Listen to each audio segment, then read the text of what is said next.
Banking, the greatest scam on earth. Thomas Jefferson said, "I believe that banking institutions are more dangerous to our liberties than standing armies.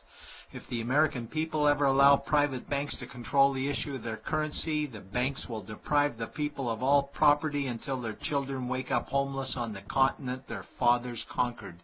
Jefferson's warning is already here. 40 million Americans are living on food stamps. Millions more are now homeless, living in tents, all because of one institution, the Federal Reserve System. The Federal Reserve is a group of private bankers who have stolen the money creation process from the American people. Most people still believe the Fed is an agency of the government working in our best interests. It is not. There is no greater form of evil in the world today, so let's explore the banking scam. None of us have ever been taught anything about money. The reason is to prevent us from learning the truth that money is a trick and money is a trap. When solving any crime, there's a universal truth: follow the money, but with the banking scam, follow it backwards. Where does money come from? The world's money supply is always growing. Where does all the new money keep coming from? Money comes from privately controlled global banks like the Federal Reserve System. They create money every day, which increases the world's money supply. Because all banks are either owned or controlled by private bankers, the real question is, how do private bankers create new money? And the answer is they create it out of thin air. Bankers create money out of nothing. They make it up. It is a fiction.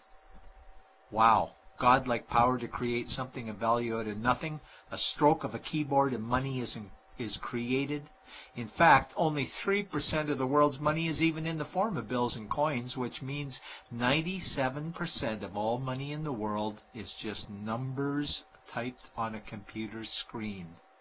This is part one of the banking scam. Money is created out of nothing. The second part of the scam is this phony money is issued as debt. What is debt exactly? Well, when you consider we work our whole lives to pay it off, you could say debt is slavery. But whose debt is this phony money? It's our debt, all of it. It's our debt when we use credit cards, we get student loans, borrow money for mortgages, all bank borrowing. And it's our debt again when the government borrows, which is each and every day. In today's world, money is debt and debt is money, and don't forget the interest charges. Money equals debt and debt equals slavery, therefore money equals slavery. Our monetary system is a carefully concealed system of slavery. Why? Because our government can create the same money for free with no interest charges, just like they used to, as the Founding Fathers designed it inside the United States Constitution for our protection against private bankers. The third part of the banking scam is very evil. When bankers create money from nothing and issue it as debt, they only create the principal portion of the debt. They do not create the money for the future interest payments. There is not enough money in existence for all of us to make our interest payments. In fact, our money creation system is even mathematically impossible. Money issued by the banks, principal debt, does not equal the money demanded back to the banks, principal plus interest. We are forced to play a game of musical chairs to see who can make their debt repayments. This guarantees a world of bankruptcy, competition, and scarcity of money. For example, we go to the bank to borrow money for a house, let's say $100,000. The moment we sign the loan document, the bank creates the money out of thin air. A $100,000 debit gets registered for us and a $100,000 secured credit for them. Then one of two things happens. Either we give the bank 30 years of labor making house payments totaling $300,000 for the original $100,000 we borrowed, or the bank takes our house. The bankers get either our labor for life or our house, and often they get both, all from money created out of thin air and issued as debt, for money made out of nothing. This is why all the bankers end up with all the assets. The fourth part of the banking scam is inflation. People think inflation is prices and costs increase. A better answer might be the value of our money always goes down. Inflation is created every time the central banks print money, which is every day. Where does all this new money get its value? The answer is it steals its value from the existing money supply, where our savings are. Our savings are disappearing because of the new money they're printing. If money creation was in balance with goods and services, there would be no inflation. Prices would stay the same. But the reality is banks always print money, driving prices ever higher, which steals the value of our savings, making them disappear. Since the private bankers created the private Federal Reserve in 1913, the United States dollar has lost 97 cents in purchasing power. An item in 1913 that cost $100 in 2011 cost $2,230, a price increase of 2,130%. This is the banking scam. 4 parts. Private bankers create money out of nothing and charge interest on it. There is no money created for the future interest payments, and inflation steals our savings every day. In order for the banking scam to be pulled over our eyes, the bankers need help from the likes of paid-for politicians and appointed civil servants, military-industrial complex, mainstream media, multinational corporations, and the bankers' good buddies. For example, what do our banker-controlled television networks say about criminal bankers? Oh, bankers are our saviors. Chairman is Man of the Year. He saved the world. Bankers really do deserve their bonuses. They're so smart. And what do our banker-owned G20 politicians say we need to do?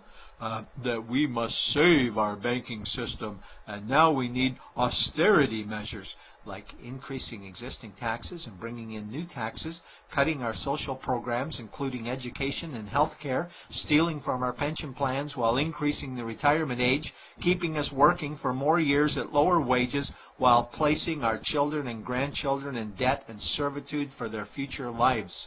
We are being lied to that we must go deeper in debt for bailouts, stimulus packages, quantitative easing, saving the too big to fail banks, credit easing, currency interventions, all names that mean the same thing, more debt to us. Is it not strange that the solution to too much debt is always more debt to us?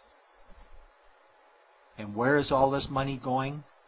It's going to the banks and to the bankers. They are stealing our money right now. 0.1% of the world's population owns 2/3 of the world's wealth.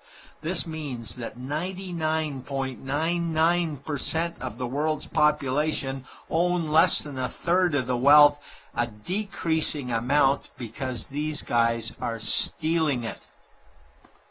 We desperately need to wake up to the banking scam. It is time for change. To retake control of our money system, we must stop supporting the banking scam. Lincoln said the government should create all the currency and credit needed to satisfy the spending power of government and the buying power of consumers. Money will cease to be master and will then become servant of humanity. And Jefferson said the issuing power of money should be taken from the banks and restored to the people to whom it properly belongs. It's a pyramid scheme. And we, the people, are the bottom layers of the banking pyramid. Without our support, the banking scam collapses. We have to do it ourselves. Wake up, get active, wake others. Remove our money from the bank. Buy gold and silver coins. Get out of debt. Rip up your credit cards. These actions will bring down the banking scam. Only vote for politicians who support debt-free money, or run for office yourself, and turn off mainstream media to search for the truth while you still can. And support every effort to end the Federal Reserve System and all the privately owned central banks. Let's bring these criminals to justice to get our money and our countries back before it's too late.